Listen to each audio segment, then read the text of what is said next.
was big. I let my choices take me where they would. Welcome to a new edition of the Neon Jazz interview series with Toronto-based jazz vocalist, composer, and visual artist Kalya Ramu. We caught up with her about her latest 2021 CD, Duo. It is a short album of all original material performed by piano and voice, co-written with featured pianist Ewen Farncombe. This is due out on April 2nd, 2021. She has always had a passion for storytelling and reinventing old jazz music. Her singing career began at the age of 12, and it's never stopped. Enjoy. Thank you for reaching out. I appreciate you taking some time out today. Of course. Happy to do so. Let's dive in. Before we get into your new CD, Duo, talk to me a little bit about the timing. I know it's coming out in April 2nd. Did you have any reservations about, going through a pandemic and what's been going on lately, or was this the right time to release this album? So actually, the way this album came about was I started off with an idea in the middle of the pandemic to record some original songs that I did just for fun with my friend Ewen. It just right now, it's a very strange time for musicians, of course, and many other people, but especially musicians because we can't perform, right? So it's basically the only way to stay alive right now in the music scene is to release digital music and to do virtual shows and stuff like that. So as a sort of a way to keep us alive and to give friends something to listen to, that's kind of what started the idea. It was a little bit out of the blue for me. And I hadn't planned on making an EP. I actually was going to, apply for another grant and hopefully release a full album, which is still in the plans for the future. But yeah, we just kind of went into this and actually came out, something that we liked came out of it. So we decided to, fully release it as an EP. And that's sort of how it came about. Yeah, I think the thing in the beginning, like say this time last year when albums were coming out, no one knew what was going to happen, and it was kind of a bummer because you couldn't tour. But it seems like now at this time this year, having that come out is almost like a lifeline for a lot of musicians.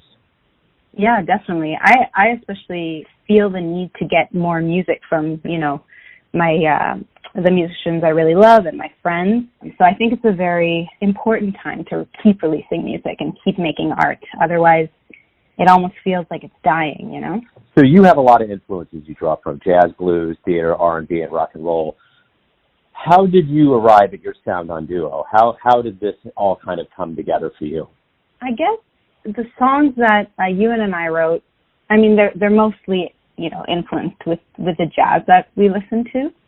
And, old show tunes and stuff like that, from the eras that I really enjoy and listen to a lot, the 1930s and 40s and even the 50s as well. It's mostly coming from that side. I really love theater in the way that you're really storytelling through your lyrics. So we have mostly a lot of storytelling songs in this. Yeah, it's dipped mostly from the jazz, I would say. But the other music that I listen to, I'm also greatly influenced by Latin music as well. I really love it. I don't so much show that in the music that I create, but it definitely, music is a source of continuing the creative process and, wanting to continue releasing music into the world. Right on. So what do you want the audience, the fan that buys and downloads this, to get from this recording? How do you want them to feel when they're done? Essentially, the songs in this EP are about love in many forms that it comes in. And so at this time, it's just been a little bit of a dark, scary, and unknown time for everybody. And so I just wanted to create something that would bring a little bit of warmth into people's hearts and just remind everyone that to put everything into perspective and hopefully keep everyone going and happy. And, there's nothing like music to make you feel better. Yeah, absolutely. Well, let's go back to your beginnings and how did music begin for you? Like, where were you born and raised? What was your childhood like to get involved with music and make that something that's your life? I always listened to a lot of jazz and music as a child. There was music in my household full time. And although my parents were not musicians, my dad does play some instruments, but they never, went into being professional musicians. I think their love of music really, rubbed off on me, and they would, support me in taking music lessons and finding different opportunities to perform when I was younger. I started singing with the big band when I was 12 and performing, going to jazz jams, all kinds of things. So it was very much supported by my family and inspired by my family. And yeah, they would, take me out to see lots of acts, musicians in Toronto, especially where we grew up. From there, I continued to take some private lessons in voice lessons as well as piano lessons, and decided, actually in high school, I studied at an arts high school called Earl Haig, and I was in the visual arts program, actually. So that's kind of my other love. I do visual arts as well. And I decided to continue into music, though, into Humber College. And yes, it just kind of took off from there, and I discovered my love of performance, and I kept it up. This year has been strange because we can't perform at all. So took a little turn, but I'm excited to get back to it next year. We can. Yeah, that's the question. So how does that side of you that's a visual artist feed into the side of you that's a musician? How do those work together? I actually really love the fact that I'm into visual arts as well, because it helps me a lot with, nowadays being a musician doesn't just imply you have to perform, make music. You also sort of have to do everything on your own in the marketing side. It's a very do-it-all kind of profession now, especially for beginning artists starting off. It really helps in like designing posters and designing a website, all of that kind of marketing aspect. I like to include art in it, and I'm really glad that I'm able to do that. Of course, once in a while, like the album for this EP, actually, I commissioned a friend to paint it or to digitally paint it. So sometimes it's nice to back off, and let somebody else handle it, because it can be a lot of pressure to make sure you create something that you love, and you don't always have what it takes. I actually tried creating the album cover myself. I did a watercolor painting, but it wasn't exactly the right vibe for this. So I thought better to hand it off and get exactly what I was thinking of. So what were your early musical influences? Who were you listening to that really blew you away? Well, I started off listening to a lot of old music. It always changes, really. There's so many musicians and so much music out there to be exposed to. More recently, in the past couple of years, I think I've really grown to love a few Blossom Dearie albums, and Anita O'Day is another big influence recently. Shirley Horn, of course, the classics, Ella Fitzgerald and Sarah Vaughan, Billie Holiday, Peggy Lee. I also really love instrumental jazz, like what are some of the... Errol Garner is a really fantastic piano player. He has an album called Concert by the Sea. Yeah. That's a big one for me. I used to play that in my car on road trips just over and over. Yeah, and Django Reinhardt is another big instrumentalist that I really adore. So what was the first live jazz show you ever saw that really blew you away?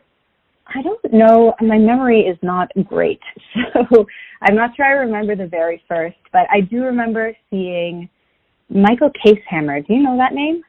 Yeah, it's familiar. Yeah, he's, I don't know if he's very active right now, but kind of at the peak of his career, when I was in high school, I went to see him live. I also saw Jill Barber. She opened for him. They're both Canadian musicians. He was just such an incredible performer. Like, not a moment was boring, He really kept you interested, and he was so much fun. His music is really fantastic and energetic.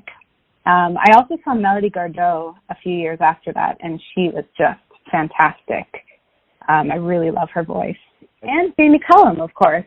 Yeah. Jamie Cullum is a huge influence of mine. He's more of he's modern. He plays right now, and he's just really excellent. He also loves the old stuff, but he creates some really beautiful new music as well.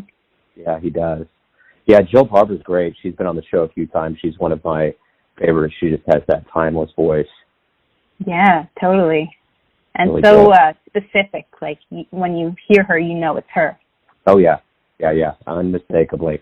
What about mentors? Who really has given you advice that you've adhered to and has helped you in your career?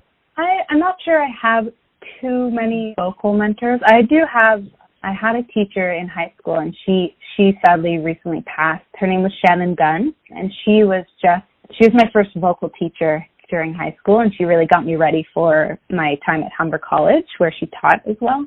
It was just such a pleasure working with her. She was so enthusiastic and so intelligent.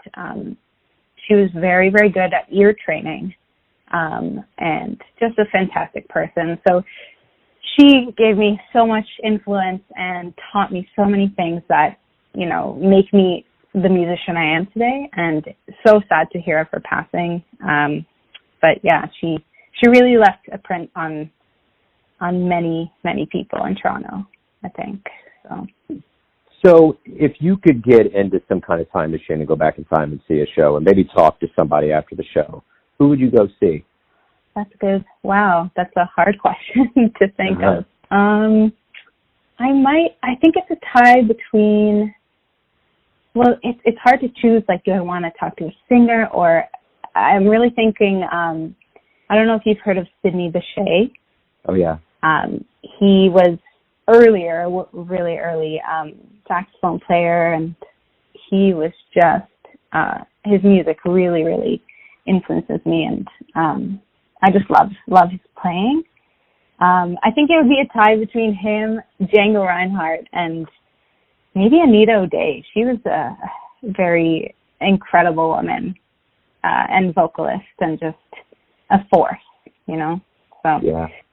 I would love to talk to them if I could. What do you look forward to every day waking up being a creator? What's the best part about being a visual and a musical artist? Honestly, I actually was thinking about this recently. I'm not so sure how much I get out of actually recording and creating the music that I do. The most gratifying thing is getting to know that it's affecting people in a beautiful way, and that people are really responding and enjoying the music. That's, I think, the most important thing for me. I was recently, sharing that my album is coming soon with some friends, and to hear what certain people, how the music affects them and how much they appreciate it is one of, it's the big thing for me as a musician. I make music for people, and I love it when they can enjoy it and, they get something out of it. So. Yeah. What do you miss the most about that old world that we used to know back in, say, March of 2020? What are you looking forward to getting back to? The first thing I think of is just being able to play and interact with people, with musicians, with a band. I've been trying to keep, the music alive and releasing little videos with like one or two other musicians, recorded separately, of course. But there's nothing beats performing live with someone, with a full band, being able to play off of each other's nuances and just a call and response with the people around you. So I think that's the most exciting thing to get back to. So when we do get back, what do you hope both musician and the audience realizes about this time away from live music? What do you hope we get from this time away?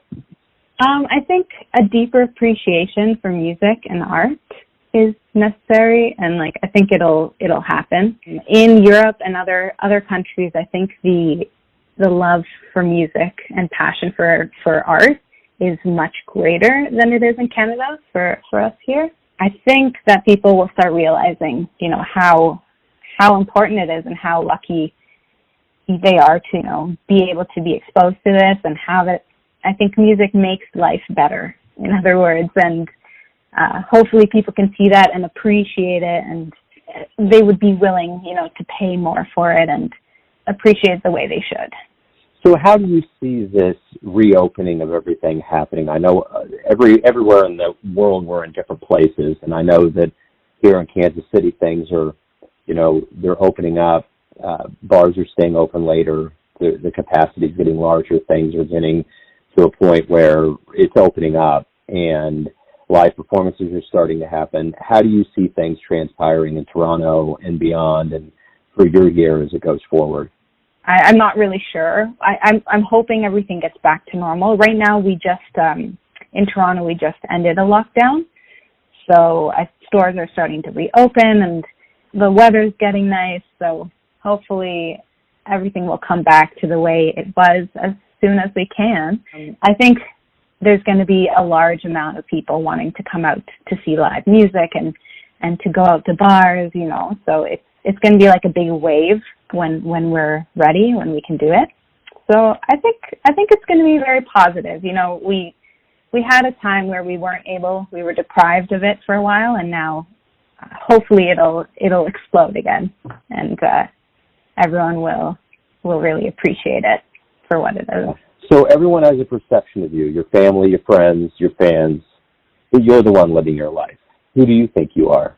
I am a musician and artist, and I'm here to, create art and give it to people around me and inspire people and make people happy. I think art is largely about happiness, and maybe not just happiness, emotion, and hitting people where it means something. So inspiration and keeping life interesting is what I'm about. Perfect. That's a great way to wrap it up. Thank you for taking some time out. Thanks for reaching out. I appreciate your time. Good luck with the album and the return to the stage. Yes, thanks for having me. Have a great day. Thanks for listening and tuning in to another Neon Jazz interview. We give you a bit of insight into the finest players in Toronto, Kansas City, and spots all over the world, giving fans all that jazz. And thanks to Kalya for her time, honesty, and story. If you want to hear more interviews, go to Famous Interviews with Joe Domino in the iTunes Store. Visit neonjazz at youtube.com, and for everything Neon Jazz all the time, go to the neonjazz.blogspot.com. Until next time, enjoy the jazz, my friends.